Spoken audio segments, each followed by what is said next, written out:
ഈശോ മിശിഹായ്ക്ക് സ്തുതിയായിരിക്കട്ടെ. പ്രിയപ്പെട്ടവരെ, ഇന്ന് ആണ്ടുവട്ടത്തിലെ 2-ാം ഞായർ.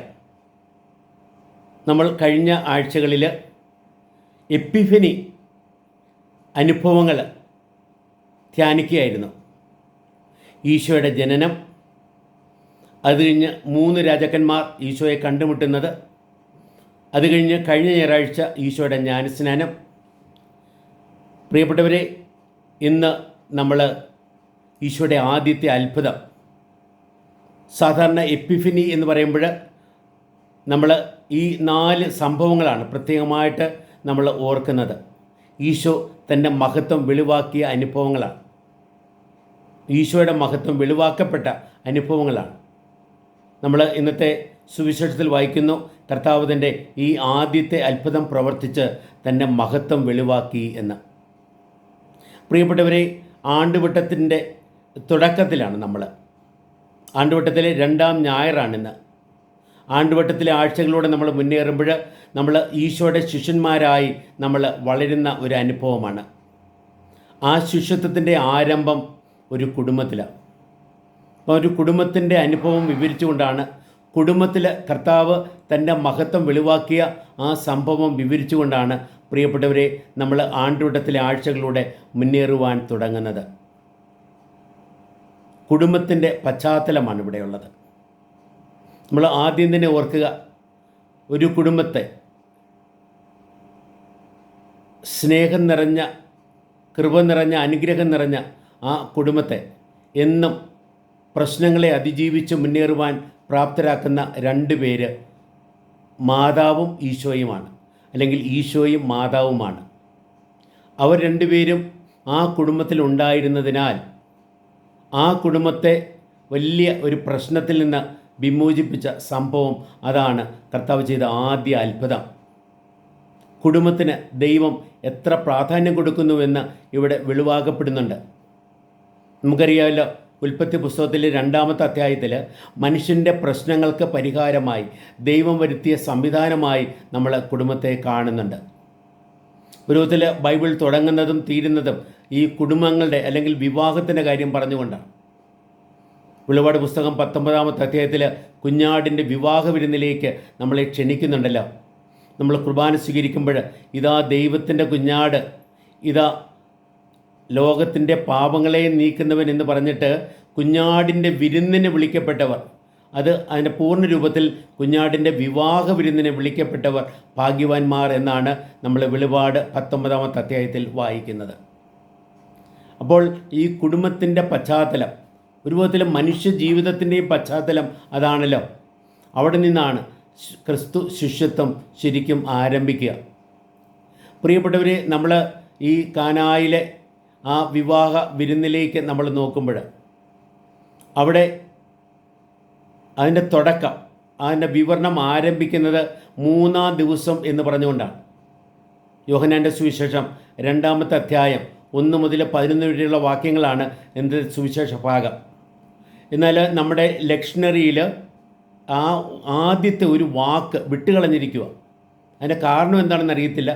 ചിലപ്പോൾ അവിടെ പറ്റിയ ഒരു അബദ്ധമാകാം. 3-ാം ദിവസം എന്ന് പറഞ്ഞാണ് പ്രിയപ്പെട്ടവരെ ആ സംഭവം തുടങ്ങുന്നത്. ഈ 3-ാം ദിവസം എന്ന് പറഞ്ഞാൽ ഉത്ഥാനത്തിൻ്റെ അനുഭവമാണ്. 3-ാം ദിവസം കർത്താവ് ഉയർത്തെഴുന്നേറ്റു. അപ്പോൾ ഇവിടെ നമ്മൾ 3-ാം ദിവസം എന്ന് പറഞ്ഞു തുടങ്ങുന്ന ഈ സംഭവം ഒരു ഉത്ഥാനത്തിൻ്റെ അനുഭവമാണ്. യോഹന്നാൻ്റെ സുവിശേഷത്തിൽ കർത്താവ് അവസാനം ചെയ്ത അത്ഭുതം ഒരു മനുഷ്യനെ, ഒരു വ്യക്തിയെ ഉയർപ്പിച്ചതാണ്. ലാസറിനെ ഉയർപ്പിച്ച സംഭവമാണ് 11-ാമത്തെ അധ്യായത്തിൽ നമ്മൾ വായിക്കും. എന്നാൽ കർത്താവ് ആദ്യം ചെയ്ത അത്ഭുതമോ ഒരു കുടുംബത്തെ ഉയർപ്പിച്ചതിൻ്റെ കഥയാണ്.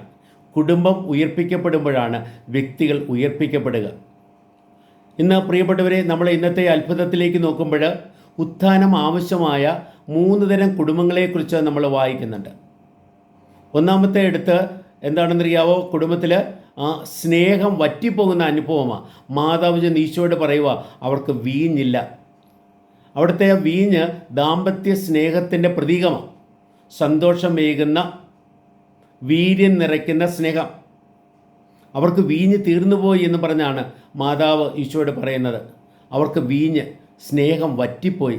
സ്നേഹം വറ്റിപ്പോകുന്ന ചില കുടുംബങ്ങളില്ലേ?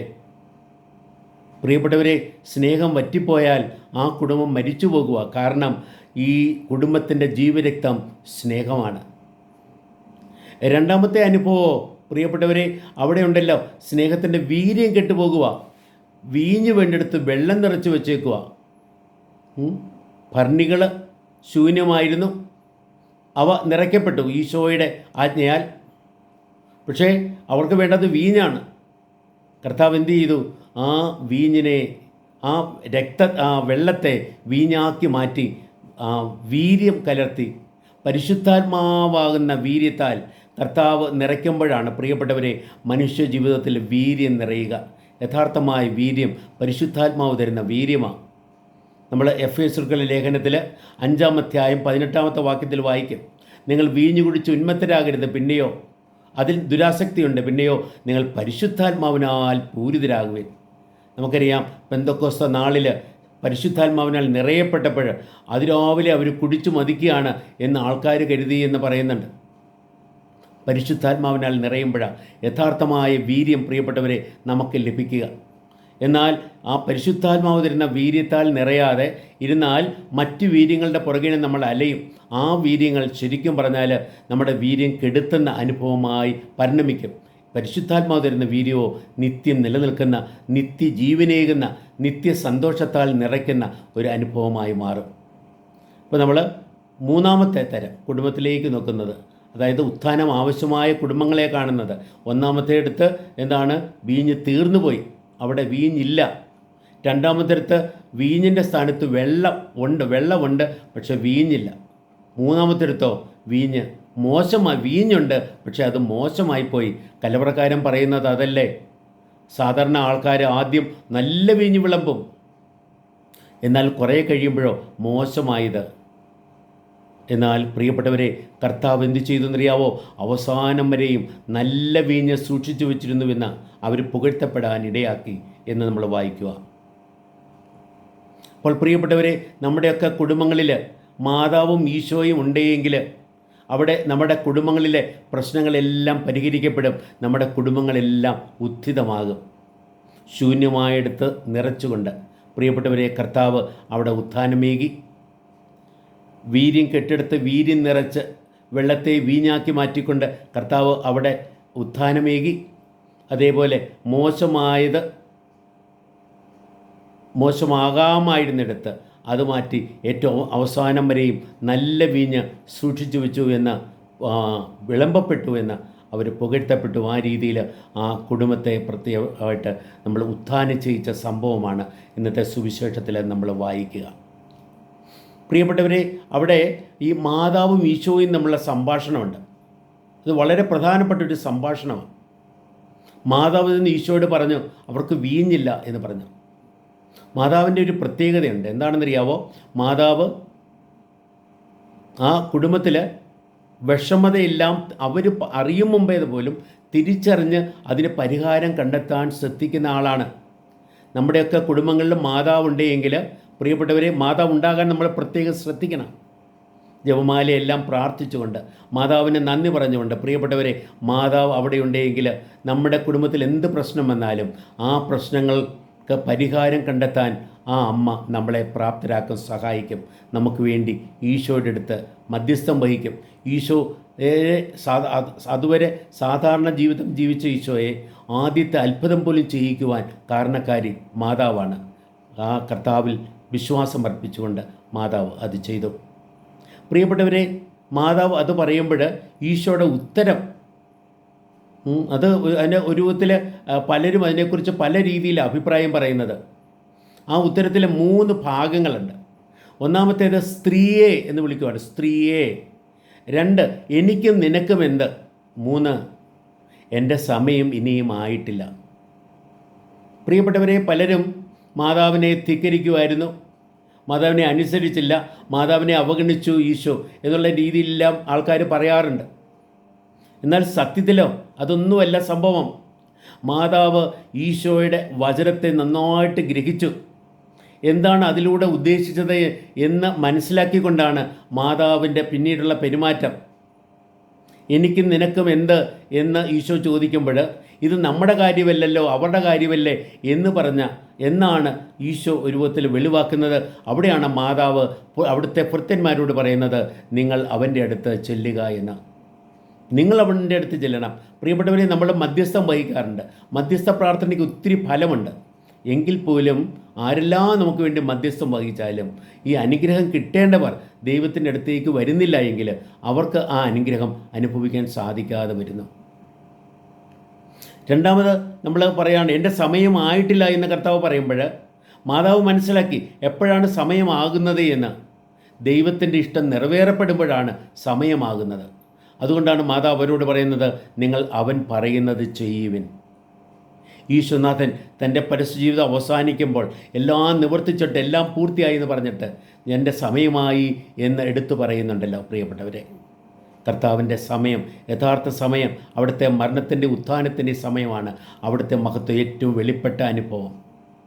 എന്നാൽ അതിലേക്ക് ഒരു വിധത്തിൽ നയിക്കപ്പെടുന്നത് കർത്താവിൻ്റെ ഈ ആദ്യത്തെ അത്ഭുതത്തിൽ നിന്നാണ്. സമയമാകും എപ്പോഴാണ് ദൈവത്തിൻ്റെ ഇഷ്ടം പൂർണ്ണമായി നിറവേറപ്പെടുമ്പോൾ. അപ്പോൾ മാതാവ് അത് മനസ്സിലാക്കിയിട്ടാണ് അതിനെല്ലാം പ്രത്യുത്തരമേകുന്നത്. സ്ത്രീയെ എന്ന് ഈശോ മാതാവിനെ വിളിക്കുക. സ്ത്രീയെ എന്ന് മാതാവിനെ വിളിക്കുമ്പോൾ പ്രിയപ്പെട്ടവരെ, പലപ്പോഴും അവിടെയും ഒരു വിധത്തിൽ ഈശോ മാതാവിനെ ആദരിച്ചില്ല എന്ന് പറയുന്ന ആൾക്കാരുണ്ട്. അല്ല, സത്യത്തിൽ മാതാവിൻ്റെ മഹത്വം വിളിച്ചോതുക ഈശോ ചെയ്തത്. ബൈബിളിൻ്റെ തുടക്കത്തിലും അവസാനത്തിലും ഒരു സ്ത്രീയെ നമ്മൾ കാണുന്നുണ്ട്. 3-ാം അധ്യായം 15-ാമത്തെ വാക്യത്തിൽ ഉൽപ്പത്തി പുസ്തകത്തിൽ അവിടെ പറയുന്നുണ്ട് രക്ഷകൻ്റെ അമ്മയായ സ്ത്രീയെക്കുറിച്ച്. നിനക്കും സ്ത്രീക്കും തമ്മിൽ ഞാൻ ശത്രുത ഉളവാക്കും, അവളുടെ സന്തതി നിൻ്റെ തല തകർക്കും, നിൻ്റെ സന്തതി അവൻ്റെ കുതികാലിൽ പരിക്കേൽപ്പിക്കുമെന്ന് പറഞ്ഞ രക്ഷകൻ്റെ അമ്മയായ സ്ത്രീയെ അവിടെ വെളിപ്പെടുത്തുക. ഈശോ മാതാവിനെ സ്ത്രീയെ എന്ന് വിളിക്കുന്നതിലൂടെ നീ എൻ്റെ അമ്മയാണ്, ആ സ്ത്രീയാണ്, ദൈവം തുടക്കത്തിലേ പ്രവചിച്ച സ്ത്രീയാണ് എന്ന് വെളിപ്പെടുത്തുക. അതേപോലെ വെളിപാട് പുസ്തകം 12-ാമത്തെ അധ്യായത്തിൽ മഹത്വപൂർണമായ സ്ത്രീയെ, സ്വർഗത്തിൻ്റെ തേജസ് നിറഞ്ഞ സ്ത്രീയെ അവതരിപ്പിക്കുന്നുണ്ട്. ആ സ്ത്രീയാണ് അമ്മ എന്ന രീതിയിലാണ് പ്രിയപ്പെട്ടവരെ മാതാവിനെ ഈശോ സ്ത്രീയെ എന്ന് വിളിക്കുന്നത്. മാതാവിൻ്റെ മഹത്വം അവിടെ വിളിച്ചോതുകയാണ് ചെയ്തത്. നമ്മുടെയൊക്കെ കുടുംബത്തിലെ പ്രിയപ്പെട്ടവരെ അങ്ങനെ മാതാവും ഈശോയും നിറയണം. നമുക്ക് മാതാവ് അവിടെ ഉണ്ടായിരുന്നു, ഈശോയെ ശിഷ്യന്മാരെ ക്ഷണിക്കപ്പെട്ടിരുന്നു. നമ്മുടെ കല്യാണത്തിനൊക്കെ ഉണ്ടല്ലോ, ചിലരെ വിളിക്കാൻ നമ്മൾ മറന്നുപോയെന്ന് വരാം. എന്നാൽ ഒരിക്കൽ പോലും കർത്താവിനെ ക്ഷണിക്കാൻ മറന്നു പോകല്ലേ. നമ്മുടെ ഓരോ കുടുംബത്തിൽ നമ്മൾ ഒരുമിച്ച് കുടുംബ പ്രാർത്ഥന പ്രാർത്ഥിക്കുമ്പോൾ കർത്താവ് പറയുന്നില്ലേ, നിങ്ങൾ എൻ്റെ നാമത്തിൽ ഒരുമിച്ച് കൂടുമ്പോൾ നിങ്ങളുടെ മധ്യേ ഞാനുണ്ട് എന്ന്. കർത്താവ് കൂടെ ഉണ്ടാകാൻ ശ്രദ്ധിക്കുക. ജപമാല പ്രാർത്ഥിക്കുമ്പോൾ ഈശോയെയും മാതാവിനെയും ധ്യാനിച്ചുകൊണ്ട് നമ്മൾ നടത്തുന്ന പ്രാർത്ഥനയാണ് ജപമാല. അവിടെ കർത്താവ് നമ്മുടെ കൂടെ ഉണ്ടാകട്ടെ. പ്രിയപ്പെട്ടവരെ, ഇന്നത്തെ ആ വായനകളിലേക്ക് നമ്മൾ നോക്കുക. ഓരോ വായനയും കുടുംബജീവിതത്തിൽ ശ്രദ്ധിക്കേണ്ട കാര്യങ്ങൾ നമ്മളെ ഓർമ്മപ്പെടുത്തുക. 1-ാമത്തെ വായനയിലൂടെ എന്താണ് പറയുന്നത്, ദൈവം പറയുന്നത്? യെശയ്യാ പ്രവചന പുസ്തകം 62-ാമത്തെ അധ്യായത്തിൽ അവിടെ സ്ത്രീയും പുരുഷനും തമ്മിലുള്ള ആ സ്നേഹം ദൈവത്തിന് ഇസ്രയേലിനോടുള്ള സ്നേഹമായിട്ട് വെളിപ്പെടുത്തുക. യഥാർത്ഥത്തിൽ വിവാഹത്തിലെ ഭാര്യയും ഭർത്താവും തമ്മിലുള്ള സ്നേഹം ഒരു കൂദാശയാണ്, ഒരു പ്രതീകമാണ്. എന്തിൻ്റെയാണെന്നറിയാവോ?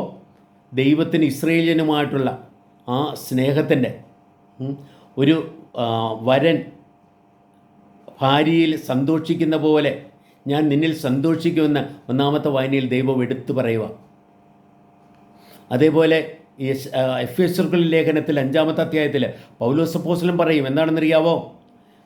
ക്രിസ്തു സഭയെ സ്നേഹിച്ചതുപോലെ ഓരോ ഭർത്താവും തൻ്റെ ഭാര്യയെ സ്നേഹിക്കണം.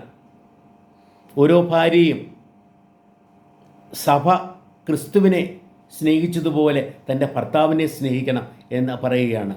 എന്നിട്ട് അതിൻ്റെ അവസാനം പറയാണ്, ഇതൊരു വലിയ രഹസ്യമാണ്. സ്ത്രീയും പുരുഷനും തമ്മിലുള്ള സ്നേഹം ഒരു രഹസ്യമാണ്. ആ രഹസ്യം ക്രിസ്തുവിനെയും സഭയും കുറിച്ചാണ് എന്ന് അവിടെ എടുത്തു പറയുന്നുണ്ട്. പ്രിയപ്പെട്ടവരെ, ഒരു വിധത്തിൽ ഭാര്യയും ഭർത്താവും തമ്മിലുള്ള സ്നേഹത്തിൽ അവർക്ക് ദൈവത്തിൻ്റെ സ്നേഹം നുകരണം. അവിടുത്തെ യഥാർത്ഥ സ്നേഹം എന്ന് പറയുന്നത് ദൈവത്തിൻ്റെ സ്നേഹമാണ്. വിവാഹ സമയത്ത് പരിശുദ്ധാത്മാവിലൂടെ ദൈവം തൻ്റെ സ്നേഹം അവരുടെ ഹൃദയങ്ങളിലേക്ക് ചൊരിഞ്ഞ് അവരെ ഒന്നാക്കിക്കൊണ്ടാണല്ലോ ഈ കുടുംബമെന്ന ആ കൂദാശ സ്ഥാപിക്കുന്നത്. പ്രിയപ്പെട്ടവരെ, അങ്ങനെ ദൈവസ്നേഹത്താൽ നിറഞ്ഞ് പരസ്പരം ദൈവത്തെ കണ്ട് പരസ്പരം ദൈവത്തിൻ്റെ സ്നേഹം പകർന്ന് ജീവിക്കുവാനായിട്ട് അവർ പ്രത്യേകമായിട്ട് ശ്രദ്ധ വയ്ക്കണം. നമ്മുടെ ഓരോ കുടുംബവും പ്രിയപ്പെട്ടവരെ ബന്ധങ്ങളുടെ ഇരിപ്പിടമാണ്. രണ്ടാമത്തെ വായനയിൽ പൗലോസ് അപ്പോസ്തലൻ അതിനെക്കുറിച്ച് നമ്മളെ ബോധപ്പെടുത്തും. കുടുംബത്തിലുള്ള ഓരോരുത്തർക്കും, സമൂഹത്തിലുള്ള ഓരോരുത്തർക്കും പ്രത്യേകമായിട്ടുള്ള വരങ്ങളും ദാനങ്ങളും പരിശുദ്ധാത്മാവ് ഏകുക. എന്തിനാണെന്നറിയാവോ? ആ സമൂഹത്തിലെ കടമകൾ നിറവേറ്റാൻ വേണ്ടി. ആരും തനിക്ക് വേണ്ടിയില്ല, മറ്റുള്ളവർക്ക് വേണ്ടിയാണ്, സമൂഹത്തിന് വേണ്ടിയാണ് ദൈവം വരങ്ങളാൽ നിറയ്ക്കുന്നത്. തങ്ങളുടെ കടമ എന്താണെന്ന് ബോധപ്പെട്ട് ആ കടമ നന്നായി നിറവേറ്റിക്കൊണ്ട് ഒരു ശരീരത്തിലെ വിവിധ അവയവങ്ങൾ പോലെ ജീവിക്കുവാൻ ശ്രദ്ധ വയ്ക്കുമ്പോഴാണ് യഥാർത്ഥ കുടുംബജീവിതം. പ്രിയപ്പെട്ടവരെ, കുടുംബങ്ങളിലെ ബന്ധങ്ങളെക്കുറിച്ച് പ്രത്യേകം ശ്രദ്ധിക്കുക. കുടുംബജീവിതത്തിലെ ഏറ്റവും പ്രധാനം ആ ബന്ധങ്ങളാണല്ലോ. ദൈവവും മനുഷ്യനും തമ്മിലുള്ള ബന്ധം, ഭർത്താവും ഭാര്യയും തമ്മിലുള്ള ബന്ധം, അതേപോലെ മാതാപിതാക്കന്മാരും മക്കളും തമ്മിലുള്ള ബന്ധം, സഹോദരങ്ങൾ തമ്മിലുള്ള ബന്ധം, അയൽക്കാരും സമൂഹവുമായിട്ടുള്ള ബന്ധം എല്ലാം. പ്രിയപ്പെട്ടവരെ, ആ ബന്ധങ്ങളൊക്കെ ഉണ്ടല്ലോ ഒരു വയറിങ് പോലെയാണ്, ദൈവസ്നേഹത്തിൻ്റെ വയറിങ്ങാണ്. അതിലൂടെ ദൈവത്തിൻ്റെ സ്നേഹം ഒഴുകുമ്പോൾ നമ്മുടെ കുടുംബം പ്രിയപ്പെട്ടവരെ ദൈവികമായി മാറും, നല്ല കൂദാശകളായി മാറും. പരിശുദ്ധാത്മാവിലൂടെ പ്രിയപ്പെട്ടവരെ ദൈവത്തിൻ്റെ സ്നേഹം നമ്മുടെ ബന്ധങ്ങളിലെല്ലാം ഒഴുകട്ടെ. അങ്ങനെ നമ്മുടെ കുടുംബത്തിൽ സ്നേഹം നിറയട്ടെ, ജീവൻ നിറയട്ടെ, സംതൃപ്തി നിറയട്ടെ, സമൃദ്ധി നിറയട്ടെ. നമുക്കറിയാം വിരുന്നിൻ്റെ പശ്ചാത്തലം, ദൈവാനുഗ്രഹം വിരുന്നാണ്. നമ്മൾ ഈ യെശയ്യാപ്രവചന പുസ്തകത്തിൽ 25-ാമത്തെ അധ്യായത്തിൽ ഈ യുഗാന്ത്യത്തെക്കുറിച്ച് പറയും. നിങ്ങൾക്ക് വേണ്ടി മലമുകളിൽ ഞാനൊരു വിരുന്നൊരുക്കുമെന്ന് പറയാണ്. അതേപോലെ ഈശോനാഥൻ സ്വർഗരാജ്യത്തെ ഒരു വിരുന്നിനോട് ഉപമിക്കുന്നുണ്ട്. വിരുന്നിന് വേണ്ടി നമ്മളെയൊക്കെ ക്ഷണിക്കുക കർത്താവ്. വിരുന്നെന്ന് പറഞ്ഞാൽ എന്താണെന്നറിയാവോ? അത് സ്നേഹത്തിൻ്റെ അനുഭവമാണ്, അത് സംതൃപ്തിയുടെ അനുഭവമാണ്, അത് സമൃദ്ധിയുടെ അനുഭവമാണ്, അത് പങ്കുവെക്കലിൻ്റെ അനുഭവമാണ്, കൃതജ്ഞതയുടെ അനുഭവമാണ്. പ്രിയപ്പെട്ടവരെ, ആ രീതിയിൽ നമ്മുടെയൊക്കെ ജീവിതം തന്നെ ഒരു വിരുന്നായി മാറട്ടെ. നമ്മുടെ ഓരോ കുടുംബത്തിലെ ജീവിതവും ഒരു വിരുന്ന് അനുഭവമായി മാറട്ടെ. സ്വർഗീയമായ വിരുന്നിൻ്റെ അനുഭവം. അങ്ങനെ നമ്മുടെ കുടുംബങ്ങളിൽ പ്രിയപ്പെട്ടവരെ ദൈവത്തിൻ്റെ സ്നേഹം നിറയാൻ, ദൈവാനുഗ്രഹം നിറയാൻ നമുക്ക് ഹൃദയം തുറന്ന് പ്രാർത്ഥിക്കാം. നമ്മുടെ കുടുംബത്തിലെ ഓരോരുത്തരെയും ദൈവത്തിരുമുമ്പിൽ നമുക്ക് ഓർത്തുകൊണ്ട് ഏവർക്കും വേണ്ടി പ്രാർത്ഥിക്കാം. പരസ്പരം സ്നേഹിച്ച്, പരസ്പരം ശുശ്രൂഷിച്ച്, മറ്റുള്ളവരുടെ ആവശ്യങ്ങൾ കണ്ടറിഞ്ഞ് അത് നിറവേറ്റി ജീവിക്കുവാൻ നമുക്ക് തയ്യാറാകാം. മാതാവിനെ പോലെ പ്രിയപ്പെട്ടവരെ എല്ലാവരുടെയും ആവശ്യങ്ങൾ കണ്ടറിഞ്ഞ് അത് നിറവേറ്റുവാൻ ആവശ്യമായത് നിവർത്തിക്കുവാൻ ശ്രദ്ധിക്കാം. മറ്റുള്ളവർക്ക് വേണ്ടി നമുക്ക് കർത്താവിൻ്റെ സന്നിധിയിൽ മധ്യസ്ഥം വഹിക്കാം. കർത്താവ് പറയുന്നതിൻ്റെ യഥാർത്ഥ പൊരുൾ മനസ്സിലാക്കി അതിനെ പ്രത്യത്തിനമേകുവാൻ മാതാവ് നമ്മളെ ഒക്കെ പ്രാപ്തരാക്കട്ടെ. ദൈവാനുഗ്രഹം ഏവർക്കും ഹൃദയപൂർവ്വം ആശംസിക്കുന്നു. ദൈവാനുഗ്രഹം സമൃദ്ധമായിട്ട് നിറയട്ടെ. ആമേൻ.